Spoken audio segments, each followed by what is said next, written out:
Let's all agree, there's no better place than Japan for secondhand shopping. After experiencing it firsthand during my recent trip to Tokyo, I walked away with a lot of thoughts. This was my first time diving into the world of secondhand shopping, and while it was exciting, I learned that going in with the right mindset and strategy makes all the difference. If you've never done it before and want to try on your next trip to Japan, watch the rest of this video first. These tips will help you shop smarter, avoid regrets, and make the most of the experience. Plus, after visiting over a dozen secondhand stores, I'll tell you which ones are actually worth your time, so you can skip the bad ones and head straight to the best.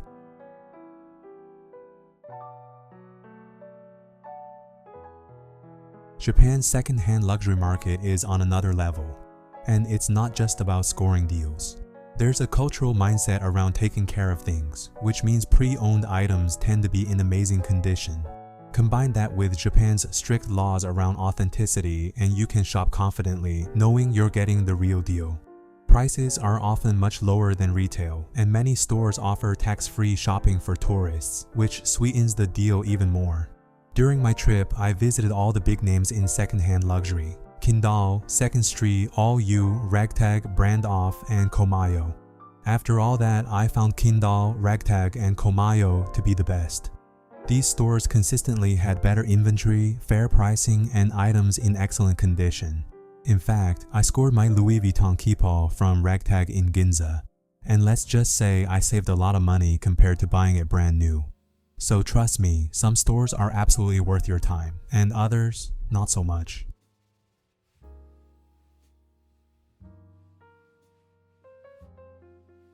Not everything is worth buying secondhand, but some things absolutely are.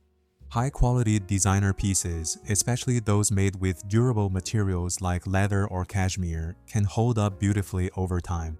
Bags, jackets, and statement accessories are often worth the hunt because they're built to last and can be significantly cheaper than buying new.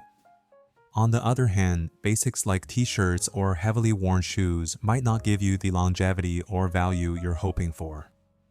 Personally speaking, I went into this trip with two items in mind. First, I'd been eyeing the Louis Vuitton Dopp kit in monogram Eclipse canvas for years. A toiletry bag is one of those pieces that inevitably gets tossed around, stuffed into luggage, and exposed to water, lotions, or even cologne spills. Knowing that, buying it secondhand made way more sense to me. Why pay full price for something that's bound to take a beating? The second item was a bit more tentative, a Louis Vuitton Keepall for travel.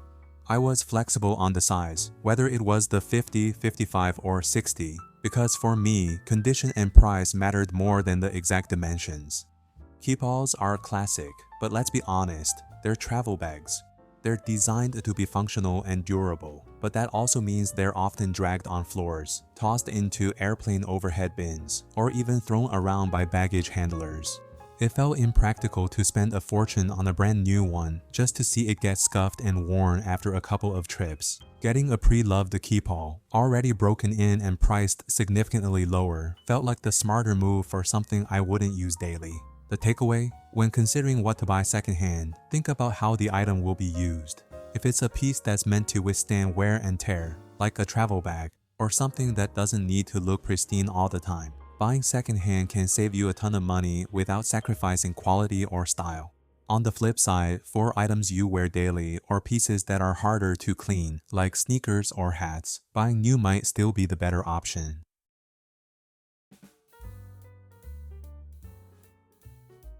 One of the biggest mistakes when shopping secondhand is getting caught up in the excitement in settling for something close to what you want, but not quite it. It's easy to think, this one's similar enough, especially if you're worried you won't find the exact piece you're hunting for. But remember, you made a plan for a reason, and sticking to it is what separates a smart buy from a regretful one. I got extremely lucky with my toiletry bag. Believe it or not, I found it at the very first store I walked into. That almost never happens, and honestly, I was shocked. It was in grade A condition and priced a couple hundreds lower than retail, so I grabbed it immediately. But that kind of luck doesn't happen every time, and I knew that going in. For my second item, the Keepall 60, it was a totally different story. I visited 4 different stores before I finally found one that was the right balance of size, condition, and price. Each store had a Keepall. Some were too beat up, others were overpriced, and a couple were in good shape but weren't the size I wanted. It took patience, but I reminded myself, this is something I'll keep for years, so I shouldn't settle for something I don't actually want. The key here? You don't have to buy anything if it's not what you planned for. It's easy to feel that pressure, especially when you're traveling and thinking, what if I never see this again? But that fear of missing out on a deal can push you into impulse decisions.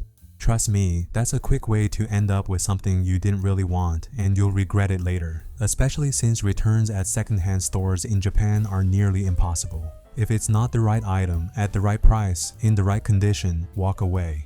There's always another store around the corner and you never know what you'll find next. Plus, I'll talk more about that fear of missing out mindset later on because that ties into another key takeaway.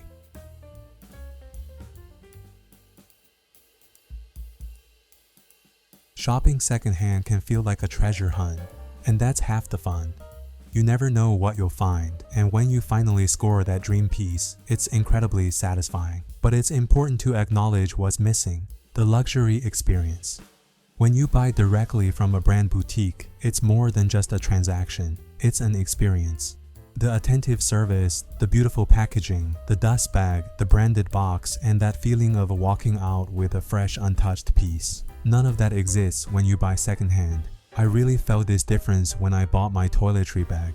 The store staff were friendly enough, but after paying, they simply wrapped it up, dropped it into a basic plastic bag, and handed it to me, like I had just grabbed a snack from a convenience store. No dust bag, no branded packaging, nothing. It was a bit of a reality check. The thrill of finding the exact piece I wanted was still there, but the presentation, definitely not what you'd get from a Louis Vuitton store. That's something to keep in mind. If you're someone who loves the full luxury experience, the VIP treatment, the feeling of unboxing a perfectly packaged piece, a secondhand shopping won't give you that. What you're trading is the experience for the savings. For me, if the price drop isn't huge, I'd rather buy brand new from the brand's boutique. From that perspective, I didn't think the $200 I saved could make up for the feeling of missing out on the brand experience.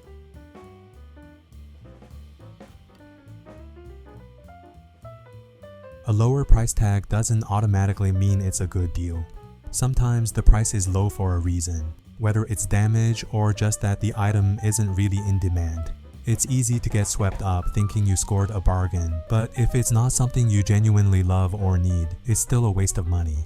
For me, I was really clear on what I wanted from the start: the Louis Vuitton Dopp kit and a Keepall, and I wasn't even planning to browse other items. I also went into this knowing that I might not get the Keepall at all. Before my trip, I did a lot of pre-research online, and especially checking 2nd Street, and the prices were high for the condition most bags were in.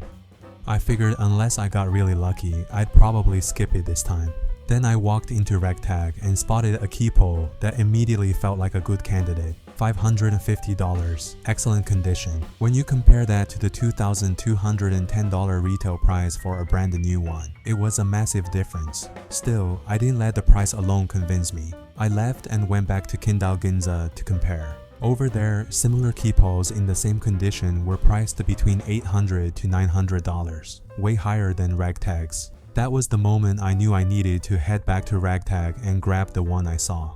It wasn't just cheap, it was a genuinely good deal based on the condition and price compared to other stores. The key takeaway here: a low price isn't enough. The item still has to meet your standards for condition, practicality, and whether you actually need it. Sometimes a lower price can trick you into buying something just because it's cheap, but if it's not the right item for you, it's still wasted money. On the other hand, a genuinely good deal, like my Ragtag Keepall, stands out when you've done your research and know the market. Secondhand shopping in Japan is an experience like no other, and it's easy to get swept up in the thrill of the hunt. But to make it truly worth your time and money, remember these 4 key takeaways. 1. Know what makes sense to buy secondhand. Stick to high-quality, durable pieces that hold value and avoid fast fashion basics. 2. Do not compromise. Have a plan and don't settle for almost right pieces that you'll regret later. 3. Fun but lacking the brand experience. Enjoy the treasure hunt, but keep in mind that you're trading the boutique experience for savings. 4. Don't fall for cheaper prices. A good deal isn't a good deal if you don't truly love or need the item. If you're planning a trip to Japan, definitely give secondhand shopping a try. And make sure to hit Kindal, Ragtag, and Komayo for the best selection and deals. Trust me, you will have fun.